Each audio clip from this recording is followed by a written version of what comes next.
Is this thing on or how's it going? Well, hello and how's it going? Well, how's it going? Hello, and how's it going? Hello, how's it going? Well, how's it going?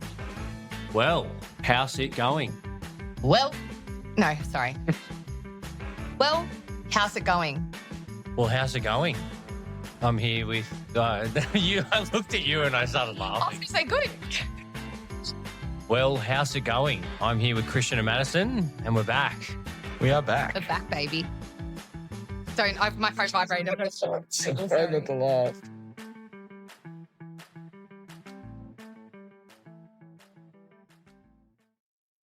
Well, how's it going? I'm here with my co-host Kristian. Why are we already laughing? We're already laughing because we're both severely hungover. It's not good. No. We're not in a good way. And And we're missing Madison. I know. We're also worried that Maddie's not going to be here to keep us in check. So this is high risk and Low reward. very Yeah. low reward, evidently. Ideally, if we can actually get through it, this episode is meant to be a spotlight on our very own Kristian Karamatic. I picked a week to do it. And in case people have not checked out our last couple of episodes, Madison is overseas. Her and Nick have gone overseas to Europe as of 2 days ago. But our original production manager, Dom, came back this week too. So it's kind of like a one in, one out situation at the moment. Before we jump into my spotlight, though, I've got to put Benny on the spot a little bit. So we've been hyping it up on the show for a little bit now. But last night, the reason we're so severely hungover is Ben finally had his big boxing bout. Yes. Yeah, Wow. we all went. A lot of us boys. I was there. I was really hoping Ben was going to rock up and have a black eye for this recording session. He doesn't because he won. Yes, I was very Yeah. lucky to win. We even brought a little... We've got the belt. got the belt with us as well. This is good. We're going to hopefully upload this as a full video podcast too, so you'll be able to see the belt here the whole time. We're going to flex it a little bit. Yeah, great idea for a video podcast when both of us have black eyes, black bags underneath our eyes and not looking very healthy. But anyway, It's okay. You know what? We don't look good on a good day anyway, so what's the difference? 100%. But no, Benny won. It was a great fight. So they do, what was it, 3 rounds, 90 rounds. seconds per round because Yep. it's an amateur fight. Benny was versing Regan was his name? Yeah, Regan was his name. Yeah, Regan Spicer from Cullen Civil. I'm Cullen pretty Civil. sure. Yeah. And I will say, Regan put up a great fight. I'm not to take away from Ben. I was very impressed with how Ben fought, but it wasn't an easy fight for him. They went all 3 rounds, no knockouts. No. Generally don't get those in Not in amateur fights. 90-second rounds. It's hard. Yeah. And Benny won by decision. I did. We came over the belt. I woke up with a bit of a sore nose and a sore jaw. Copped a few. So, but no, it was a great night. Raised a lot of money for charity and was very lucky to have all my mates, family, and a lot of people from work there supporting me. So Yeah. It was a great night. We all had a lot of fun. we did. And And we took it a bit too far. We Yeah. say a bit, way too far. Yeah, but You you got to do it. it's got to be done. You don't win a belt every day. No, and he's gonna carry it around with him now for the next year, I reckon. 100%. Everywhere he goes. Yeah. And now I can tell my son that I'm a professional fighter. So. He retired with a 1-0 record. The undisputed champion of the Illawarra, Benjamin Kenneth Spiteri. Sorry, I just really want to throw your middle name in there. So yeah, we'll kick Yeah. it off with the spotlight of KK, our very own Kristian Karamatic, our And- mortgage broker to the stars. Mortgage broker to the stars. I'm trying to glow you up. That's because you're the star. Oh, Mortgage broker, thank is you that what very it is? much. Yeah. Technically, you are a star now. Actually, that's even better. I can now tell customers that I'm the official mortgage broker for a heavyweight champion. The only true thing about that is that I am a heavyweight. I'm not even going to comment. But- Well, I'll kick us off. Christian's normally the one good at asking questions, so bear with me. I am quite hungover, and I'm going to go for it. But I guess we'll try and delve straight in and kick us off and try and learn a bit more about Kristian. Yeah. What would you like to know, Ben? Yeah, I feel like I'm on a speed dating app. No, I think a good place to start might be why mortgage broking. Why mortgage broking? Very broad That's question. such a existential question to Yeah, dive it right. is. I thought we were going to ease into it. Like, tell us your full legal name. No, What's your date of birth? Where are you from? No, why we'll broking? delve into that as Why we go broking? through, I think. Look, growing up throughout high school, even then through uni, my brain has always been wired towards economics and finance. To money. Yeah, pretty much. Pretty much. I don't know. There's just something about it. It's always clicked very naturally in my brain. It's kind of always just felt like second nature, and I'm good at it. Yeah. So to me, I never really could see myself doing anything other than economics or finance. I did a bachelor's degree in economics and finance at uni, which obviously further piqued that interest. Yep. I was very fortunate to actually get a job at ING Bank while I was still finishing up my last year of uni. Mm-hmm. The job originally was basically, I was effectively a call center monkey for 6 months. I say that with all due respect to people who do that job because it was a very hard job. So, look, someone's got to do it. Hard job, very low reward. But you know what? It was entry level. It got me in the door. Did that for 6 months. And then it just kind of happened not by chance more so, but I guess I ended up shifting after 6 months into the sales home loan team at ING. Mm-hmm. So obviously as a broker, people come to me and I act as the intermediary between them and the bank, but banks also still have direct lending channels and they employ staff who basically write their home loans. And that was what I was doing at ING. And I did that for about, I think, a year and a half, I believe it was altogether. So you're 6 months in the original role, fresh out of uni? I was still studying. Uni. Okay. Yeah, I was writing home loans while I was still finishing my uni degree at one point. It was not easy because I was commuting to the city every day. Yeah, no, that's tough. While studying. Whilst doing, I think at that point I dropped to part-time to finish off. I think it was but still I think I was doing 3 subjects in my last 2 semesters of uni. Yeah. Still a decent workload. Yeah. Trying to balance. I was still playing soccer that year too, actually. I was commuting to the city every day and then trying to make it back for training on Tuesday 2 days a week and playing on a Saturday. Jeez, that's rough. Yeah, it was a lot. But yeah, and then I did that for about a year and a half and it kind of got to a point I was already writing home loans. I'd already built up that skill set and I somewhat enjoyed it. Yep. The actual home loan side of it, obviously being on phone calls all day is pretty draining. And then, so my dad has been working in that kind of space for decades. He's got over 30 years worth of lending experience under his belt. So at that point, he was working for himself as a broker. Yep. And in 2020, the pandemic hit and I ended up working from home, still working for ING, but working from home. Whilst dad was in the next room to me, also working from home, writing competition. We were writing loans in rooms next to each other. And it kind of got to a point where it just kind of made sense. Dad was inundated with work. He couldn't keep up. He was talking about potentially bringing someone on to help lessen his workload. And I kind of went, and you're sitting in the room next to him going, hey, I write home loans anyway. Don't forget, Dad. Yeah. And I know because before I started the job at ING, I remember speaking to dad about it. And he said, look, I want you to go get some real world proper experience before you come work for me. Yeah. Mainly because initially at the beginning I worked for dad. It obviously eventually evolved into I effectively work for myself now. So to dad, it was very important that I had some discipline instilled in me in terms of I think it's a good idea as well. You can go and actually see. Yeah. If you're only in the one office space for your entire life, it's completely different. Yeah. And tested the waters and. Correct. So the why broking basically was, it honestly just kind of, for lack of a better phrasing, it really just fell into place. Yeah. It sort of was a case of, I always had an interest in that. Obviously, apple doesn't fall far from the tree in terms of my father. Ben's laughing because he knows my dad. He knows how. Dom's laughing too. Dad, laughing because he's a top bloke. Well, he's a better bloke than Kristian. I was waiting for that. There it is. I was wondering how long that was going to take. And yeah, it just kind of happened that, I was already writing home loans, earning whatever salary I was earning. And, going into broking, obviously it's a commission-based structure. So the earnings are effectively limitless. Yeah. And it just felt like, well, why would I sit there slaving away from one of these big banks when I can go work with my dad and do it for myself? See you later, ING, and hello, Lover. Pretty much, yeah. At that point, like so what year was that? That was 2020 during So November 2020 is when I made the switch. Peak COVID. I remember it was peak COVID. It was also, the timing of it was horrific. So at the time, throughout 2020, my grandfather, who we all lived in the same house together, got really sick. Yep. And he actually passed away the week that I gave my boss my 2-week notice. Wow. So I basically, luckily my old boss, Nick, he was a legend of a man. I loved that guy. I basically had to call him and say, listen, I was going to call you this week anyway. Number one, I've got to give you my 2 weeks, or whatever it was, 4 weeks, I can't remember. And he was happy for me because he knew my dad was a broker. And I said, but I also need a week off because my grandfather's just passed away. And he was like, wow. Awful timing. But all in all, I think it was obviously the best thing I ever did in terms of that move. And that was, so it's coming up to 5 years now in November. Wow. So I've been broking. That's exciting. Yeah. 6.5 years writing home loans. Wow. A decent amount of experience. Time flies, doesn't it? Yeah, it does. It feels weird to say that we left school 10 years ago as well. We did. We graduated 10 years ago. Yeah. Leading into that, schooling. So primary school, because I know we've touched on that we actually went to high school in my episode and Madison's as well. But Year Did 10, do primary yeah. school, and you were from Sydney, I believe, as well. Yeah, so I only did year 10 to 12 at Holy Spirit with Ben and Dom over there, Yep. and with Nick, Madison's husband. Prior to that, I lived in Sydney. So my dad is from Wollongong. Yep. Well, not really. He was born overseas, moved here when he was about 4. What do you mean he's not born in Wollongong? He's born overseas. I think that was pretty clear. I was joking, as in he's a Croatian man. Yeah, If you will ever have the pleasure of meeting him, you'll know he's a Croatian man. Both my parents are Croatian, and both my parents were born in Croatia. Well, dad in Bosnia, technically, but we won't get into the semantics of that.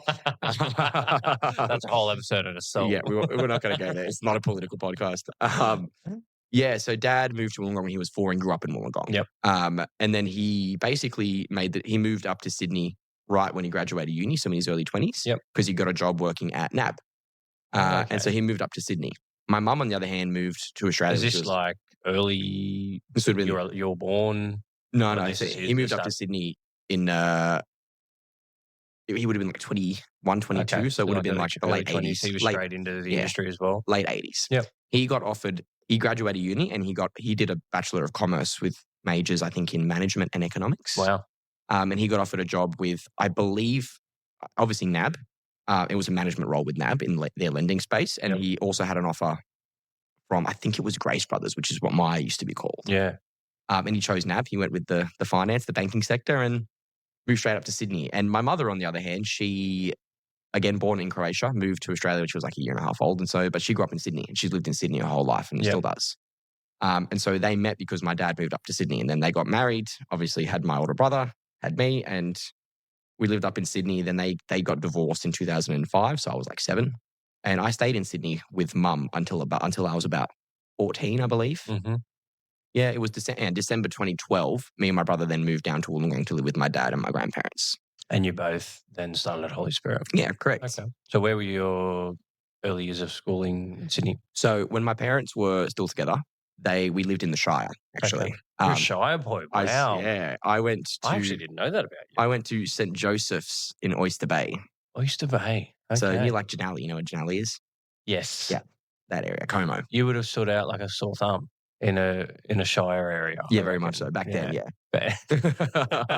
Good little wog boy. Yeah, so we lived in the Shire and I did all of my primary school there. Yep. I still regularly say to my parents, if you could have just figured out your marriage situation with your millionaires now, because it's the Shire. I know how much they bought that house for, and I tell you what, compared to what it'd be worth now in the Shire. The marital advice. This does not constitute financial advice. It's marital advice.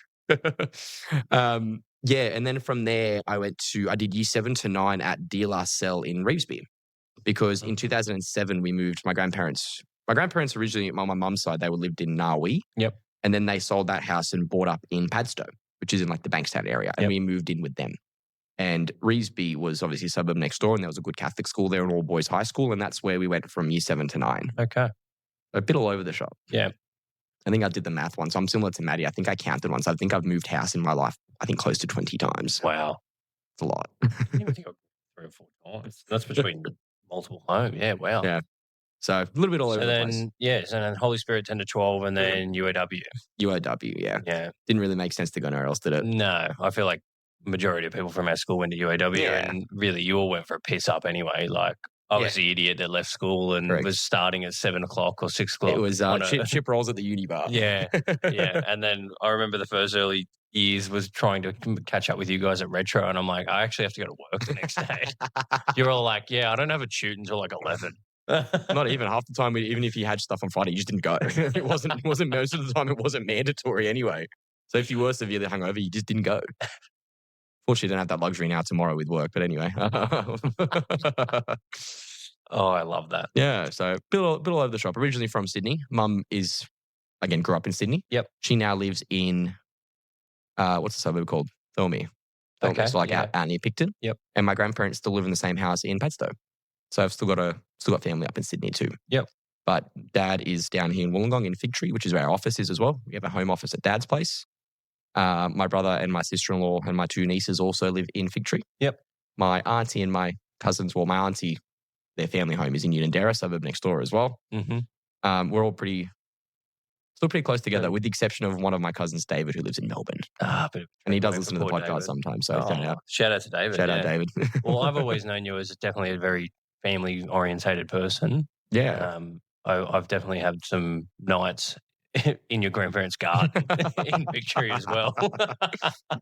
For the record, composting. Yeah. That's one way to put it. Isn't there a video somewhere of Dom? Yeah. Well? I thought you were going to say me. Sorry. I've got plenty of you. Yeah. I'm pretty sure. I think even Dom had a couple of rowdy nights in our backyard too. Yeah. I think there's a video of either you or Farina. Maybe it was both of you eating an onion. No, that was you and Farina. I've got okay. that video. Perfect. Shout myself out. No, so again, we lived with my grandparents, right, on my dad's side. And they were the kind of people I still to this day maintain they had better social lives than I did. My grandmother in particular, like she was one of those people. And my dad's always told me, even growing up, they never had an empty house. They loved hosting people and having people over. And the same kind of applied to me. Obviously, by the time they met a lot of my friends, they said, "Oh, you guys want to do something? Just invite the boys over here. We'll cook something for them. We'll do a barbecue. We'll get some, do whatever we need to do." And yeah, so we did a lot of those kind of nights there, which was... And it was one of the most warm and inviting places you were ever lucky enough to be invited to, and you were always left drunk and fed. Until my granddad brought out that Arkia, then you question your life decisions, yeah. It was always good fun. Yeah. So leading back more into work, I guess, Lova, give us a bit of a rundown on the early stages with your dad. And yeah, so originally when I started out, it was a kind of... Dad and I sort of had a deal, so to speak, where... because obviously when you start broking, there's a massive period where you basically have no income until you build up your book. Yep. And even then, you settle your first... If I started broking in November and settled my first loan in November, I wouldn't get paid that till the end of December. It's always a month in arrears at the end of the month. So there's a... That's the fun of a commission-based industry, isn't it? When you initially make that jump, there's a period there where you basically have no income. Yeah. And so the deal Dad and I kind of came to was he would pay me a certain wage, and that would involve me doing a lot of his grunt work, basically. So his loan inputs, his compliance, his paperwork, his admin, all that kind of thing. And then I, on top of that, would also then start running my own business as well. Okay. So the early stages was a bit of a combo of working for under Dad and doing, obviously, him showing me the ropes a little bit too, as well as also trying to build up my own book a little bit. And that sort of lasted for probably not long, to be honest with you. I can't remember exactly when Dad stopped the whole wage thing and we went back to doing our own thing, but eventually obviously got to a point where I had enough of my own work to keep me busy. I didn't have time to do his stuff too. Yep. And then in 2022, so not even 2 years in, I think it was midway through 2022, we hired Christina is my cousin Dennis's wife. And they've been together. They started dating, I think 14 years ago or something like that. So she's been in our family longer than I can even remember really. So she started working with us as our loan writer, and basically loan writer, office manager, compliance officer, everything all in one.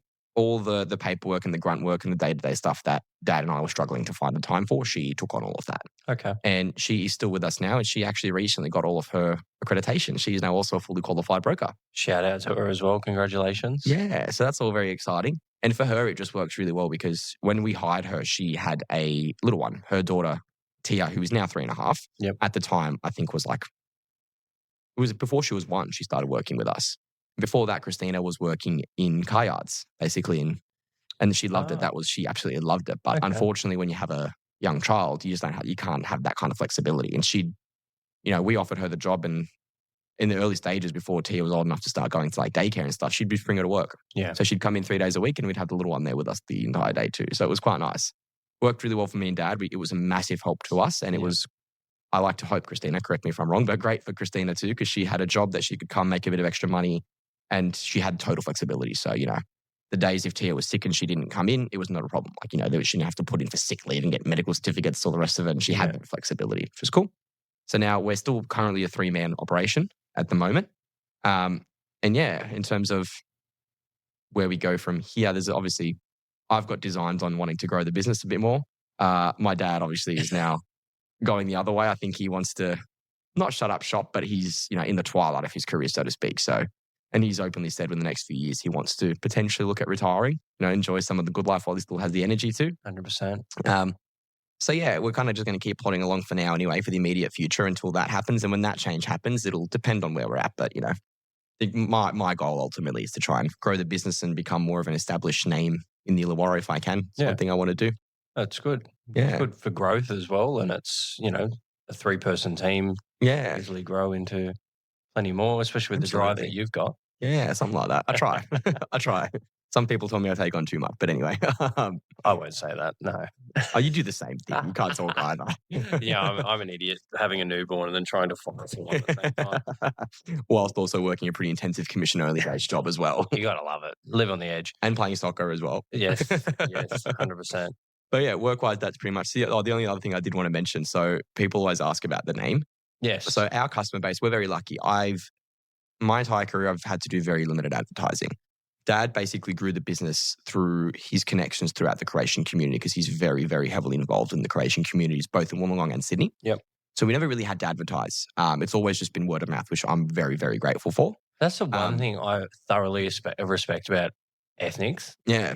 It's you go with someone you know and you trust. It's like, absolutely. How much harder is it for us to build a client base? I feel like even more younger people our age, it's still a bit more, doesn't matter what ethnicity or whatever. Yeah, absolutely. But back in the day, it was like, yeah, we know him, we trust him, he's part of our community.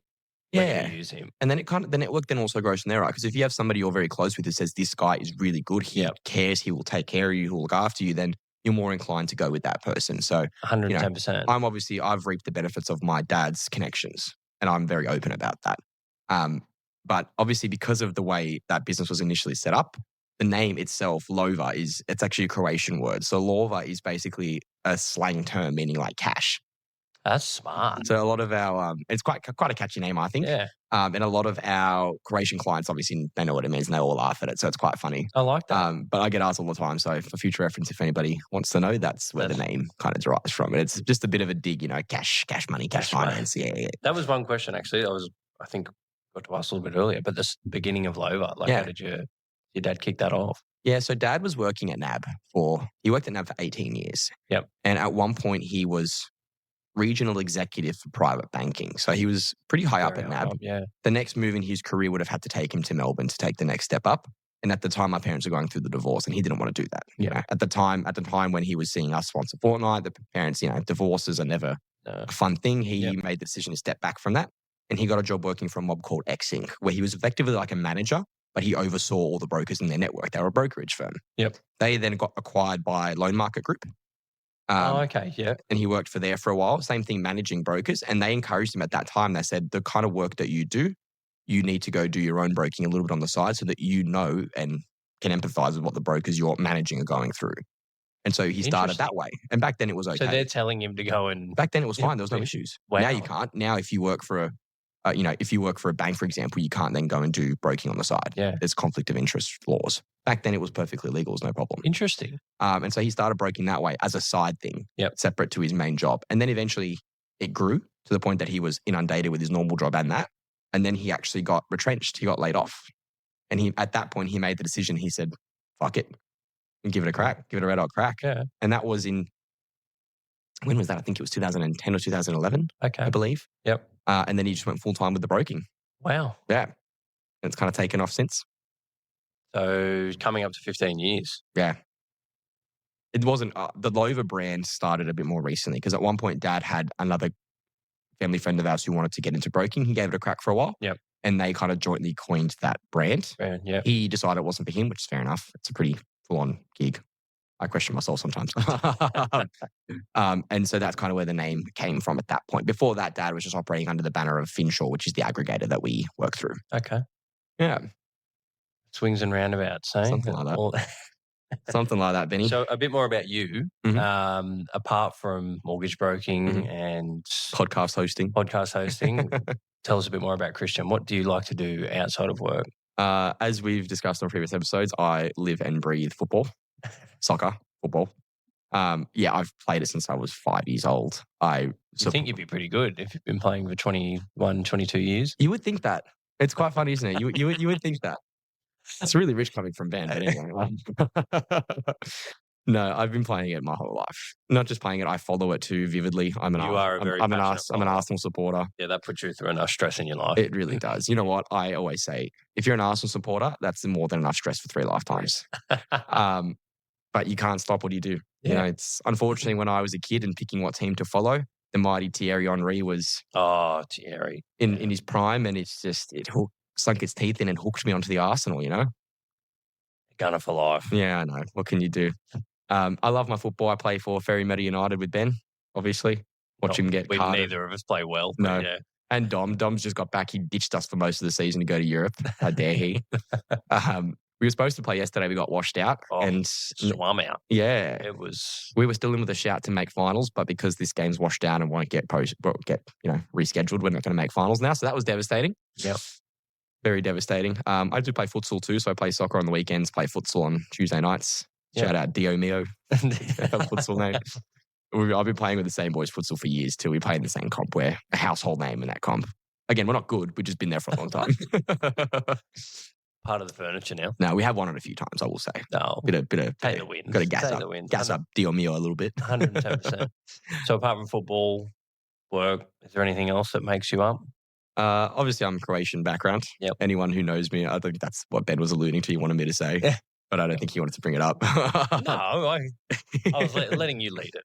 No, I was raised in a very ethnically Croatian household, with both my parents being Croatian.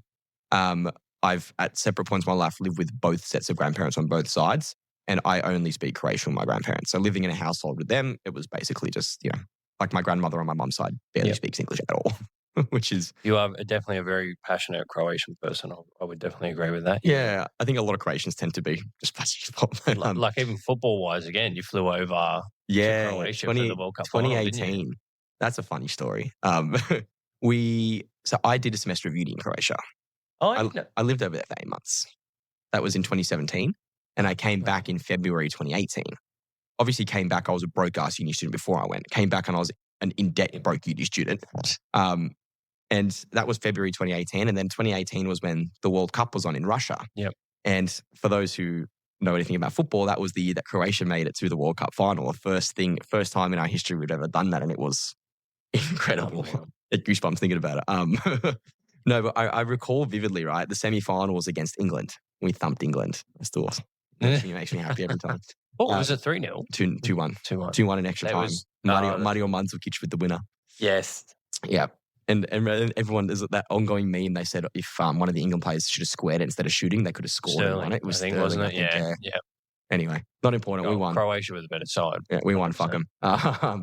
That game, I remember it was early in the morning, like 4 a.m. or something. And I remember we were at the Croatian Centre in Fig Tree watching it with all the other Croatians.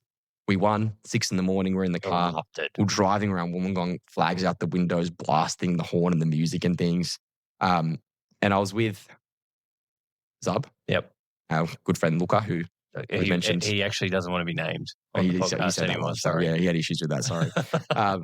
With Zub, with my other Croatian friend Luke Susna, and another one of our family friends from the Crow Church, Ivana. I remember we went and had breakfast after the game. We went to a cafe, whatever, and we're talking because for the round of 16 match, me and Luca were in Melbourne visiting my cousin. We watched that game against Denmark at the casino. Oh, and Melbourne atmosphere for football is unbelievable. Yeah. And I remember at that moment when we won, because it went to penalty shootouts, nail biter.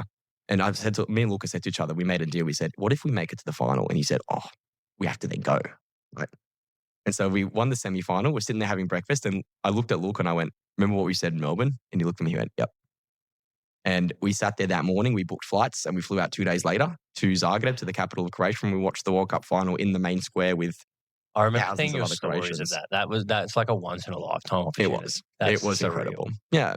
So the Croatian thing is obviously a big part of who I am. I do Croatian folkloric dancing. I have done all my life. Yep. So I dance for a group up in Sydney called CFE Vukovar, and that's actually the group. That's how my parents met, through that dancing group. Ah. Yeah, and so I dance up there now. Have you found a partner there, or no? I clearly have not. We've established we have to do the broker once in a while as a segment on this podcast. Sorry, it just left me so open. I had to do it. I know, it's okay. I've accepted my role as the single comic relief. But yeah, I also. Obviously, we have a local group here in Wollongong too, which I danced for most of my young life. Yep. And I also then, my dad's always run that group since I can remember, but he stepped down for a while and I was running that group for a few years teaching. This year, I took a step back from it because it was just, maybe said I'd take on too much. And so dad took over teaching, but he's currently overseas. So I've stepped back in to teach while he's gone again. Yeah. So I do Croatian dancing twice a week as well. Very much so. So yeah, obviously the Croatian thing, we have our Croatian centre and church in Fig Tree as well. So I've grown up in that centre and that community. My grandparents were there from ever since I can remember. My grandparents, my dad, my auntie were always there, volunteering, working, involved in all the events, church, the dancing. I played for our local Croatian football club too, South Coast United. It used to be called South Coast Croatia until the name change rules. Don't you go to like an annual Crow tournament as well? Yeah, every year they do a Croatian soccer tournament with all the clubs from around Australia and New Zealand. That would go off. It's basically a piss up. And that's coming up this year. I'm going. It's in Gold Coast. Oh, even better. I know it's going to be. You're going to run a mark. Yeah, a little bit. Make some more bad decisions. So yeah, I've always been very heavily involved in the Croatian community, and you know what? I think it's obviously me and Dad have reaped, more so Dad now, me by extension, have reaped benefits from those connections in the form of business. You know, it translates quite well because, like you said, you build relationships with people and connections, and you get rewarded because they trust you. Yeah, but you also have to you've built that, and then it's an ongoing relationship as well. Yeah, talking from experience, that you are. Both you and your dad are very good at what you do, and it's a very comfortable situation. Ben just complimented me. I don't know how to feel about this. Gosh. No, look, I think I always say to my clients especially, the biggest thing that I always try and do is I might not be the best broker in the world, but one thing I will put my hand on my heart and say is that I will always give you my 100% best. And my interest will always be making sure that you get looked after and get the best possible service and outcome that you can. And that to me, I think anyway, is what people like about us and why people keep using our services. I completely agree. I can attest to that as a customer. Yeah. And I would also say it's probably more because we're friends, but one of the big things is that I feel like I can ask you something and it's not a dumb question. Like you go to a bank, and I did that the first time. It was just that typical, mum and dad said, go here. That's where we went. We had a conversation with the bank manager. We got our home loan. It was like, I walked out of there going, what the hell just happened? No idea what happened. What interest rate do I have? I don't know. And then I didn't want to ask them because I felt like an idiot. Whereas I felt like I could just contact you at any time. I don't have to be friends with you for that, but anyone could. Yeah. They can ask you any question, and you're not made to feel silly. You're not made to feel, why are you asking that? No. Yeah. And, I take very special care with people who maybe don't know what exactly is going on, purely because I was in that situation. When I started writing home loans at ING, I had zero home loan experience. Yeah. I remember I started, they did an intake. There was 3 external hires and me in that team. And the 3 external hires were all previously brokers. They were coming from brokerage. So they knew their shit. I knew nothing. And I was 21 years old. You did well to hold yourself in there. It was not easy. It was a struggle. And I remember sitting there. At one point, I wanted to pull the pin and say, this is too hard and walk away from it. And I'm glad I didn't. Yeah. But I know how hard it is if it's not something you do often or if it's not something you've done before. So whenever I do get frustrated or start losing patience with people asking questions, I always remind myself, no, you were there. You know how rough it is. Just shut up and be patient. Yeah. And I'm a human being. Sometimes I do get frustrated too, but I always remind myself, no, it's fucking hard. Have some patience. 100%. But yeah, other than that, it's basically football, Croatian side of things. I do game. I've mentioned that before as well. Yep. Dom's laughing. You are very good at gaming as well. There's the alarm. Oh. Go, Betty. Go, Betty. We had to cut there because the alarm went off again. His office hates us. What was I saying? I was talking about gaming. Sorry, that's right. Yes, and I was saying you're actually very good at it. Oh, it's one of those things. I don't think I'm that good at it, but it's if you spend enough time doing something, you get at least semi-decent at it. You are pretty good. It's like if you've got a group of 10 people and we're all playing a game together, you're generally the best. Oh, I don't know how to feel when Ben compliments me. It's weird. He normally remember these like Snapchat games where you had to shoot the ball in the hoop or something like Messenger. That. The one on Messenger. That's right. Everyone would be like, oh yeah, I got 50 or I got 70. Kara's like, I got 1,000. And you're like, what? I hyperfixate on things. That's why I don't have self-control in that kind of thing. I hyperfixate. I'm like, I need to do this. I need to it. You do it well. Yeah. But Dom's over there's as soon as I mention gaming, Dom's laughing because Dom's one of my regular gaming buddies. Benny will jump on sometimes, maybe not as much anymore now because unfortunately, hands are full. Bit hard nappies, literally full. When was it? There was not long ago, right after Oscar was born. He was obviously on leave for a week or so. We played one night and Ben sent us a photo of he's playing and Oscar was asleep in his lap when Benny had the PlayStation controller. It was the cutest thing ever. When I can get him down and I can get a game in, we'll go for it. So I do. That's honestly usually how I chew up most of my free time. I don't get a lot of it, but when I do, it's that. Like if I get home in an evening after work appointments and it's 8 o'clock, rather than throwing on some brain rot TV show, I'll hit up the boys, say, what are we doing? Let's jump on. To me, it just feels, I enjoy it. It keeps me social outside of work as well. It's a good way to keep in contact with your mates and it's good fun. 110%. I've got a hyperactive mind. So for me to just sit there and spend 3 or 4 hours watching a TV show, I'll go crazy. Yeah. So it keeps my mind occupied. And I think that's about it. I don't think there's anything else that really. I like going out drinking. Sorry. Yeah. We all do. We've already established we're very. If you couldn't drunk. tell from looking at it both today, yes. I'm a drinker. You're pretty good at that too. Yeah, I like to think so. So are you. I think you know what I think our whole friendship circle is. But anyway, that's another conversation for another. That's a whole nother episode. I think that's called a meeting. My name's Kristian. One of the two questions that both Madison and I got asked. What is your favorite cocktail? Passion fruit mojito. Passion fruit mojito. Either that or a Long Island. I love Long Island. Oh. Depends what kind of drinking session I'm in for. Oh, when you hear a drink and you just get a vivid memory of a bad night. Yep. Yeah, I just had that. For me, if I'm on a sesh with the boys, like we're going out with intention of like going out, hit me with a Long Island. If I'm just kind of having a cruisey, like if I'm on a beach somewhere in Greece, or in Italy or wherever I am, or in Croatia. Passion fruit mojito. Nice. I don't know what it is. It's hard. It's different. Your favorite restaurant? I knew you were going to ask me this, and I tried to prepare an answer, and I don't have one. You knew this was coming, and you could come up with a lie. Like, surely there's a Croatian restaurant even. Surely there is a restaurant. Well, okay, there's a restaurant in Zagreb, in the capital, which is one of my personal favorites, and I love it. It's up the top of the hill near the cathedral. It's called Kapuciner. Okay. And they do a bit of everything. They do a lot of Croatian restaurants. They do a bit of everything. They do things like pizzas, pastas, meats, salads, all that kind of thing. Yep. They even have like a steakhouse next door that's attached to it. Yep. And yeah, if I had to, I know what, I didn't think about this early in advance because I was thinking local Wollongong. There's a lot of restaurants I love in Wollongong. It could be anywhere. I think one of my favorites is definitely Daolando Pizzeria. Yep. I love Daolando. I think it's great. What other restaurants do I like? It goes to show how often I go out to restaurants. Hey, we're like generally just a pub feed or a. Yeah, we are. Yeah. A lot of the time, like restaurant stuff for me, anyway, my experience has always been more like dating. Yeah. I get on a nice restaurant on dates. Yep. I do sometimes with Zub. We've established this. You know the amount of times we've gone out just me and him, but we do. We go to a restaurant somewhere because sometimes like a couple. And people, we actually had it. I remember where were we once?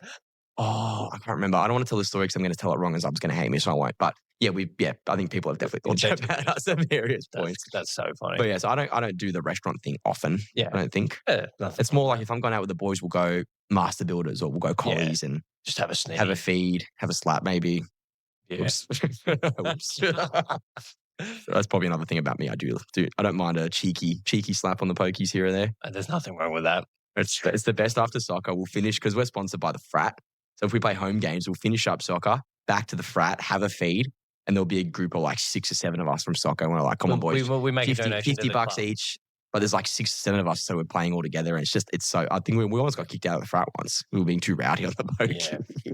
We were making a donation. Yeah, we do. Yeah. We like to support our local clubs in our community. 110%. But yeah, favorite restaurant. If I had to pick one in Wollongong, I think I would say Daolando. Okay. Yeah. Very nice. Otherwise, overall, that one I mentioned in Croatia, it's one of my favorite restaurants. I like the Croatian plug. That's good. Yeah, that also might just be holiday goggles, like everything's nice. Oh, everything, like an airport beer. Yeah. Easy. Well, controversial question for you. Oh, yeah. Which type of airport beer is your favorite? Is it the pre-trip or post-trip? Pre.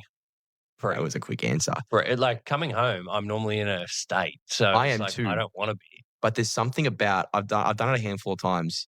It's almost like that final send-off beer. Oh, see, normally for me, it's like if we go away for 2 or 3 days, let's say you're flying out on the Sunday, you got to get to the airport at 10 or 11 a.m. You probably slept a few hours because you've had a big night the night before. And then it's crawling to the airport. The last thing I want is a beer. Yeah, I'm the same. But normally, no. Maybe I need to try that next time. You should give it a go. Yeah, okay. Bittersweet. I think we've been yakking for a while now. We have been yakking. Maddie normally keeps us in check and cuts us off when we go on. She cuts you off. Yeah, I need to be cut off. Maddie, how long has Maddie gone for? 5 weeks? 4 weeks. 4 weeks. Yeah. So she won't be gone for long. I think there'll probably be one more recording session after this one where she's not present. Yep. So there'll probably, all up will be maybe 4 episodes. She's not in. So we'll be missing her, but we will. I've already seen the photos. I don't know if you saw Nick. Nick put a story on the Apex page. If you found a building in London, it was called Apex. No, oh, did he? Yeah. Oh, no, I saw it. And there's a photo of Nick in front of it going Apex, going global. I thought it was hilarious. So they're already having a blast. You can clearly see. Very jealous. Yeah, absolutely. But think that'll do us. So Yeah, a little touch into Christian's life and a Yeah. little bit more about Christian. yeah, And if you ever need any mortgage advice, contact Lover Finance. yeah. give us a buzz. And we haven't plugged the podcast. I haven't done my usual spiel about if someone asks you, do you know a good plumber? You say no, but there's a great podcast you can listen to. Hit them up. How's it going?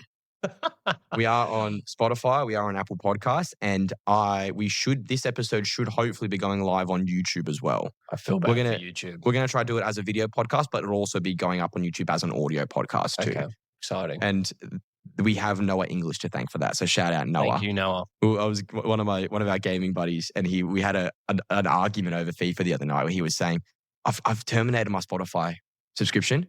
Fuck it. YouTube. What was it? YouTube. Yeah. He said, oh, YouTube Premium. I'm using that now.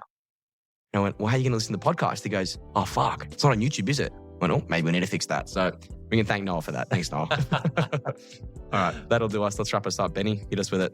Ciao. Ciao.